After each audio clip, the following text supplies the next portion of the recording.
IVF treatments పై 20,000 discount. Doctor consultation మరియు ultrasound scan ను ఉచితంగా అందిస్తున్నారు. 49 అంటే సంతానం, 49 అంటే సంతోషం. నమస్కారం అండి, మీ పేరు? నా పేరు విజికే రాజు. ఏం చేస్తుంటారండి? నేను రిటైర్డ్. ఏ సెక్టర్ అండి? గవర్నమెంటా, ప్రైవేటా? ప్రైవేట్. మరి ఇప్పుడు ఏం చేస్తున్నారండి? ఖాళీ. పిల్లలు చదువుకుంటారు. మరి ఎలా ఉన్నాయండి? ఏంటి ఈ ప్రభుత్వం వచ్చిన తర్వాత అన్ని రేట్లు పెరిగిపోయినాయి అంటున్నారు, అది ఎంతవరకు నిజమండి? ఈ రేట్లు పెరగడం అనేది సహజంగా అన్ని చోట్ల పెరిగినాయమ్మా. ఇక్కడ ఈ గవర్నమెంట్లోనే కాదు, అన్ని చోట్ల పెరిగింది.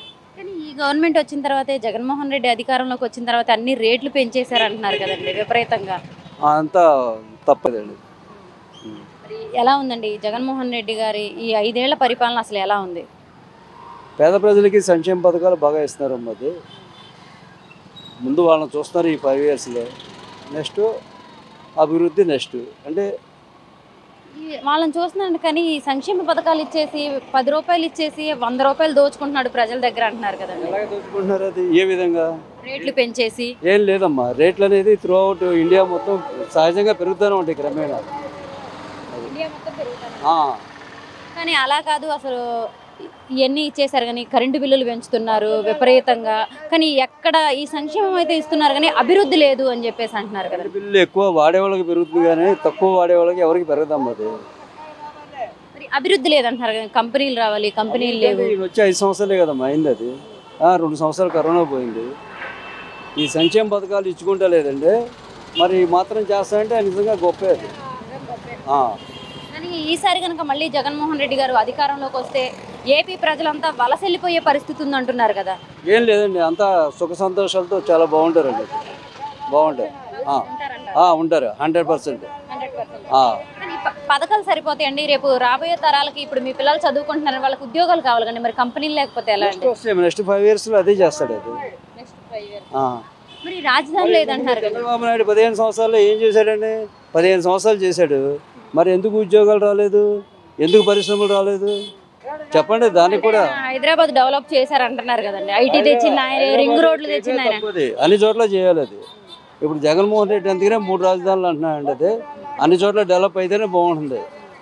అంటే ఒక్క చోట చేయటం కాదు, అన్ని చోట్ల చేస్తేనే బాగుంటుంది. అది కానీ ఇక్కడ అమరావతి రాజధాని అయితే బాగుంటుందని చాలా మంది అంటున్నారు కదండి. అమరావతి రాజధాని అని ఎవరు కోరుకోవట్లేదండి. అది ఎవరు కోరుకోవట్లేదు. గతంలో చంద్రబాబు నాయుడు గారు ఇదే అమరావతి రాజధాని తాత్కాలిక భవనాలు నిర్మించారు. కావాలని వాళ్ళ తాలూకు వాళ్ళంతా కొనుక్కొని అక్కడ పెట్టినారండి. అది అంతే, సొంత ప్రయోజనాల కోసమే. అది అంతేగాని ప్రజల కోసం కాదు. మరి ఈసారి చంద్రబాబు నాయుడు గారు, మరి జగన్ గారు ఆల్రెడీ పథకాలు ఇస్తున్నారండి, మరి ఇంతకంటే ఎక్కువ పథకాలు ఇస్తాము, ఈసారి మమ్మల్ని గెలిపించండి అంటున్నారు. మరి ప్రజలు చంద్రబాబు నాయుడు గారిని గెలిపిస్తారు నమ్మరండి. ఎందుకనండి? ఎందుకంటే ఇంతకుముందు ఆయన చేసిన వాగ్దానాలు నెరవేర్చలేదు కాబట్టి నమ్మరు. నెరవేర్చలేదండి. అదేంటండి, ఆయన పేదలకి, బడుగు బలహీన వర్గాలకి, రైతులకి అసలు ఏదైనా మేలు జరిగిందంటే అది కేవలం టీడీపీ ప్రభుత్వంలోనే చెప్తున్నారు కదండి. అంతా తప్పది. 4-5 ఇచ్చి అదంతా షో కార్యక్రమం.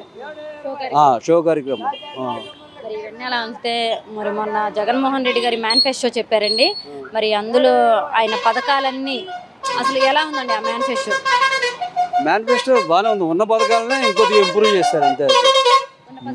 ఇవన్నీ ఆయన చెప్పట్లేదు, ఇచ్చే చెప్పాడు. అది ఉచిత బస్సు అంటున్నాడు చంద్రబాబు నాయుడు. హైదరాబాద్లో కొట్టుకుంటున్నారు బస్సుల దగ్గర. అటువంటివి ఎందుకండి అవి? ఎక్కడో కర్ణాటకలో కాంగ్రెస్ గవర్నమెంట్ ఆ పథకం పెట్టి అధికారంలోకి వచ్చిందని ఇక్కడ కూడా మనం రావాలని చూస్తే అటువంటి ప్రజలు నమ్మరు. మరి కానీ ఈసారి ఎలాగైనా సరే జగన్ గారిని ఓడించాలని మరి 3 పార్టీలు పొత్తులు పెట్టుకొని వస్తున్నారు కదండి. పొత్తులు అనేది సక్సెస్ కాదమ్మా. అది అనైక్యమైన పొత్తు. అది సరైన పొత్తులు కాదు. అది మరి జగన్ గారు మేనిఫెస్టోలో మరి కొత్త పథకాలు ఏం చెప్పలేదండి, ఉన్నాయే ఇంప్రూవ్ చేశారు. కాకపోతే ఇప్పుడు ఆటో డ్రైవర్లకి వాళ్ళకి మాత్రం బీమా చేశారండి, 10 లక్షలు బీమా చేశారు. పథకాలనే కొద్దిగా ఇంప్రూవ్ చేశారమ్మా అంతే. అది అంటే గతంలో ఎప్పుడూ లేనట్టుగా స్విగ్గీ, జొమాటో వాళ్ళకి కూడా మంచిగా బీమాలు చేశారండి, అది ఎలా అనిపిస్తుందండి? వాళ్ళు పాపం ఇదే కదండి, కష్టపడి పనిచేసేవాళ్ళే కదా, అటువంటి వాళ్ళకి ఇవ్వాలి. అది మరి ఈ పథకాలు సరిపోతాయి అంటారా? ఇంకా ఎక్కువ పెడితే బాగుండేది అంటారా? ఇంకా అక్కర్లేదండి, సరిపోతాయి. ఇంకేం అవసరం లేదు. సరేనండి. మరి ఈసారి పవన్ కళ్యాణ్ గారు గతంలో 2 చోట్ల పోటీ చేసి ఓడిపోయారండి. మరి ఈసారి పిఠాపురం నుంచి పోటీ చేస్తున్నారండి, గెలుస్తారంటారా? గెలవడండి. ఎందుకనండి?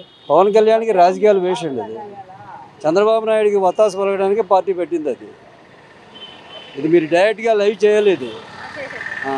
మరి ఆయన వత్తాస్ అంటున్నారు, కానీ ఆయన కోసం టీవీ నుంచి అందరూ వచ్చి ప్రచారాలు చేస్తున్నారు కదండి. సినిమా యాక్టర్లు వస్తున్నారు. ఎవరు వస్తున్నారు? సినిమా యాక్టర్లు వాడికి సంబంధించిన చెంచాగాళ్ళు వస్తుంటారు అంతే. అది బయట ఎవరు ఓట్లు వేసేవాళ్ళు ఎవరు లేరండి. కానీ ఆయన అసలు జగన్ని ఎలాగైనా గద్దె దించడమే నా లక్ష్యం అని అంటున్నారు కదండి. ఒక మనిషి అనుకుంటే దించడం అంటే సరిపోద్దండి. అది ఒక మనిషి అనుకుంటే సరిపోద్దా దించడం? ప్రజలు దించాలండి. అది ప్రజలు దించాలి. అది ప్రజలు దించాలి అంతే. పవన్ కళ్యాణ్ గారి వల్ల కాదు. పవన్ కళ్యాణ్ వల్ల ఏమవుద్దండి. అది అతను లెవెల్ ఏంటి, అతనేంటి సీఎంను పట్టుకొని అలా మాట్లాడటం కూడా తప్పు కదా. అది ఈసారి జగన్ని అధపాతాళానికి తొక్కేస్తానంటున్నాడు కదండి. తప్పు కదండి అటువంటి మాటలు. మరి ఈసారి లోకేష్ గారు గెలుస్తారంటారా? లోకేష్ గెలవడండి. ఎందుకనండి? లోకేష్ అంటే ఏముందండి అతనికి? చంద్రబాబు నాయుడు కొడుకు తప్ప అర్హత ఇంకేముంది అతనికి? అదేంటండి, 2 మంత్రి పదవులు చేశారు కండి ఆయన గతంలో. ఎందుకేమన్నా అసెంబ్లీ మెంబర్గా గెలిచి చేస్తే బాగుండేది. నామినేటెడ్ పోస్టులో ఎమ్మెల్సీకి వచ్చి చేశాడు. అది గొప్ప కాదు. అది అదేంటండి, ఆయన స్టాంఫోర్డ్ యూనివర్సిటీలో చదివి వచ్చాడు కదండి. ఎందుకంటే ఉపయోగం లేదు. ఎందుకు అక్కడ ఎంజాయ్ చేయడానికి వెళ్ళాడు కానీ చదువుకోవడానికి కాదు. సరేనండి. మరి ఈసారి ఇటువైపు ఒకవైపు చూస్తే చంద్రబాబు నాయుడు గారు, ఆయన 40 ఏళ్ల రాజకీయ అనుభవం ఉంది, ఆయన 14 ఏళ్ళు సీఎం చేశారు.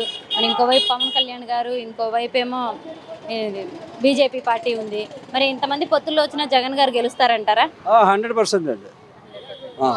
షర్మిల గారు కూడా ఉన్నారు కదండి ఇంకోవైపు. షర్మిల ఎందుకండి ఊరిని ఓట్లు చేర్చడానికి? చంద్రబాబు నాయుడు ఇటువంటి వాళ్ళందరినీ పట్టుకొని ఫైనల్గా ఇటువంటి ట్రిక్స్ చేస్తాడు అంతే. అది మరి ఇప్పుడు షర్మిల గారు కాంగ్రెస్ లోకి వెళ్ళడం వల్ల ఓట్లు చీలతాయి అంటారా? ఏం చేయలేమండి. డిపాజిట్లు కూడా రావు. నోటాకు వచ్చిన ఓట్ల కంటే కూడా తక్కువ వస్తాయి. మరి ఈసారి చంద్రబాబు నాయుడు గారు పులివెందుల్లోనే జగన్ ఓడిస్తానంటున్నారు కండి. ఏంటి పులివెందుల్లో జగన్ ఓడియటం ఇంపాసిబుల్. చంద్రబాబు నాయుడు గెలుస్తాడు లేదు చూసుకోమనండి ముందు కుప్పంలో. గెలుస్తాడా లేదా అంటున్నారు, కానీ ఆయన బాబు షూరిటీ భవిష్యత్తు గ్యారంటీ అంటున్నారు కదండి.